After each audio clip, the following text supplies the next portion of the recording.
దేవునికి స్తోత్రాలు. మీ అందరికీ నా హృదయపూర్వక వందనాలు. Praise the lord. ఈ ఉదయకాల సమయంలో ద్వితీయోపదేశకాండం 31 అధ్యాయం 8వ వచనం చదువుకుందాం. నీ ముందర నడుచువాడు యెహోవా, ఆయన నీకు తోడేయుండును. ఆయన నిన్ను విడువడు, నిన్ను ఎడబాయడు. భయపడకుము, విస్మయమొందకుమని ఇశ్రాయేలీయులందరి ఎదుట అతనితో చెప్పెను. దేవునికి స్తోత్రం. హల్లెలూయా. ఈ ఉదయకాల సమయంలో దేవాదేవుడు మనతో మాట్లాడుతున్న మాట ఏంటి? వాగ్దానం కూడా చేస్తున్నారు. ఏమనంటే, నీ ముందర నడుచువాడు ఎవరంటండి? యెహోవా. ఆయన నీకు తోడేయుండును. ఆయన నిన్ను విడువడు, నిన్ను ఎడబాయడు. భయపడకుము, విస్మయం అందకుము అని చెప్తున్నారండి.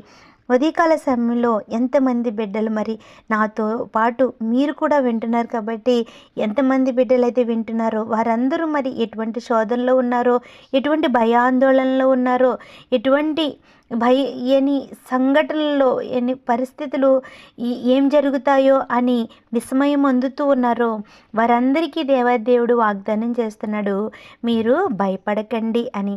ఇది ఇజ్రాయెల్ ప్రజలకు కదా, మనకి ఎలాగా వర్తిస్తుంది అంటే, వాక్యమై ఉన్న యేసయ్య అప్పుడు ఎలా ఉన్నారో ఇప్పుడు కూడా అలాగే ఉన్నారండి. అందుకని ఈ వాక్యం చదువుతున్నప్పుడు మనం అప్పుడు వారిని ఆదుకున్న దేవుడు ఈరోజు కూడా మనల్ని ఆదుకుంటాడని మనం విశ్వసించాలి. ఇంకా పై వచనంలో చూస్తే 7వ వచనంలో, మరియు మోషే యెహోషువను పిలిచి, నీవు నిర్భరము కలిగి ధైర్యముగా నుండుము. యెహోవా ఈ ప్రజలకిచ్చుటకు వారి పితరులతో ప్రమాణము చేసిన దేశమునకు నీవు వీరితో కూడా పోయి దాన్ని వారికి స్వాధీనపరచవలెనని మోషే యెహోషువతో చెప్తున్నారండి.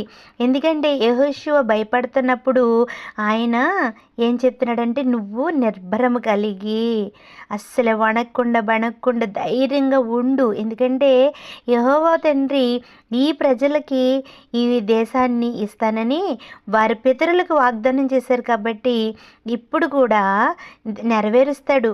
ఎందుకంటే దేవుడు మీకు తోడుగా ఉన్నాడు, ఆయన మీకు సహాయం చేస్తాడని మోషే యెహోషువతో చెప్తున్నాడండి. ఇంకా 6వ వచనము 5వ వచనంలో కూడా చూస్తేనే, 5వ వచనంలో చూస్తే, నేను మీకు ఆజ్ఞాపించిన దానంతటిని బట్టి మీరు వారికి చేయనట్లు యెహోవా నీ చేతికి వారిని అప్పగించును. నిర్భరము కలిగి ధైర్యముగా నుండు. ఎన్నిసార్లు చెప్పారో చూసారండి మోషే. ఎందుకంటే భయపడుతున్నాడు యెహోషువ, నువ్వు నాతో వస్తే బాగుండు, రావట్లేదు కదండి మరి. అందుకని భయపడుతున్నప్పుడు మోషే ప్రవక్త ఏం చెప్తున్నారంటే, నేను నీకు ఏమైతే చేయమని చెప్పానో అవన్నీ జరగటానికి యెహోవా ఆ సైనికుల్ని అలాగే ఆ రాజుల్ని అందరినీ కూడా నీ చేతికి అప్పచెప్తాడు. ఎందుకంటే యెహోవా నీ చేతికి వారిని అప్పగించును. ఎందుకంటే నువ్వు నిర్భరమ కలిగి ధైర్యంగా ఉండాలని మోషే ప్రవక్త యెహోషువతో చెప్తున్నారండి. మళ్ళీ 6వ వచనంలో కూడా, భయపడకుడి, వారిని చూచి దిగులు పడకుడి, నీతో కూడా వచ్చేవాడు ఎవరంటండి? నీ దేవుడైన యెహోవాయే. ఆయన నిన్ను విడువడు, నిన్నెడబాయడు. ఎందుకంటే వాగ్దానం చేసిన దేవుడు విడిచిపెడతాడా? విడిచిపెట్టడు కదండి. వారి పితరులు పాపం చేశారని వారి కుమారులు విడిచిపెట్టాడా? లేదు కదండి. వారి కుమారులతో పాటు ఆయన కూడా ఉన్నాడండి.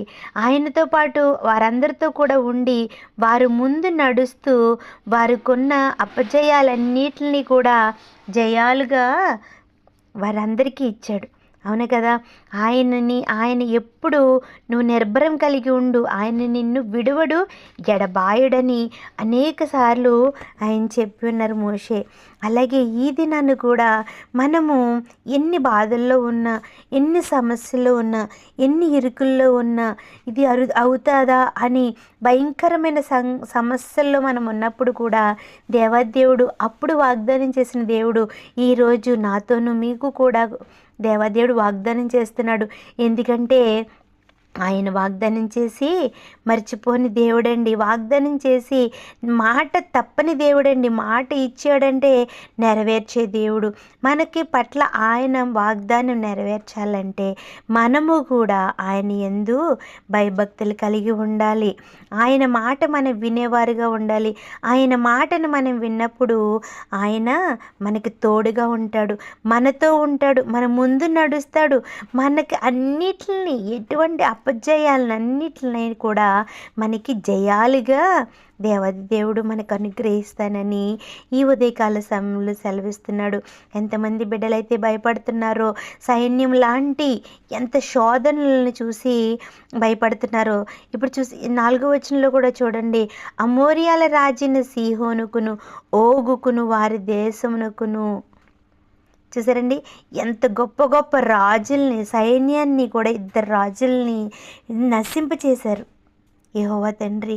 మరి అప్పుడు అంత గొప్ప సైన్యాన్ని కూడా నాశనం చేసినప్పుడు, వారి చేతులకు అప్పగించినప్పుడు, మరి ఈ దినాన్ని కూడా మనం ఆయన పట్ల విశ్వాసముతో, ఆయన నా పట్ల కార్యం చేస్తాడు, ఆయన నాకు తోడున్నాడని మనం ఆయన పట్ల నమ్ముతున్నాం కదండి. మరి ఆయన మనకు చేస్తారు కదా. తప్పకుండా ఆ విశ్వాసం, ఆ నమ్మకం ఆయన పట్ల మనం ఉంచితే గనక ఆయన కృప మనకు తోడుగా ఉండి మన అపజయాలన్నిటిని జయమిచ్చేవాడుగా ఉన్నాడు. ఈ కొన్ని మాటలు దేవుడు దీవించును గాక. ఆమేన్. Praise the lord.